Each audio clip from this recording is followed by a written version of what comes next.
To be a feminist is to understand that the world's not just as it was when you were born, and that it's not a God-given thing that everything is just normal and that's the way it is.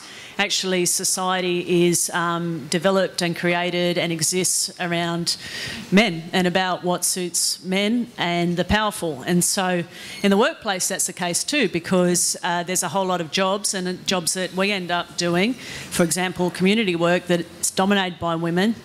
And the skills aren't seen the same. They aren't seen the same as, for example, if you're an engineer, because you build bridges and things like that, that's seen much more important as supporting someone who's suffered domestic violence, for example. Now, you look at what's more important to society, and you look at those two different skills, and one we pay people, you know, $40,000 a year for, and one we pay them $100,000 a year for. And so it's a complete blindness to all these other skills and abilities that we as humans bring, not just women, but it's been seen as women's skills that we're seeking to change.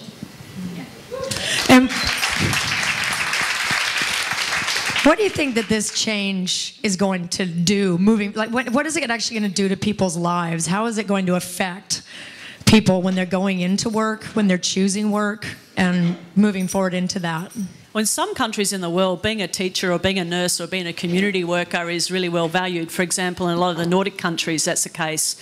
And for that reason, you have children that have higher achievement at school, higher literacy rates, all of that.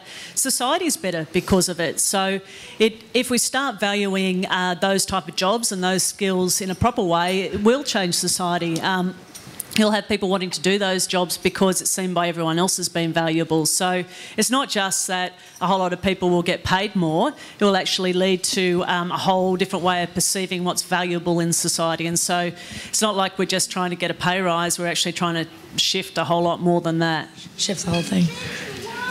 How many men are, how many do you think more men will go into the fields that are, you said, considered women's professions? Well, clerical work used to be totally dominated by men.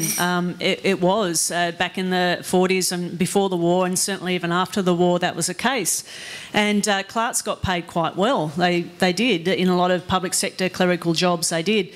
Then what happened is it started to become feminised, and there's no coincidence that that led to a dropping of the value of clerical work and how much people got paid. So there's 13% men in our industry, and they suffer from patriarchy just as much as the women do.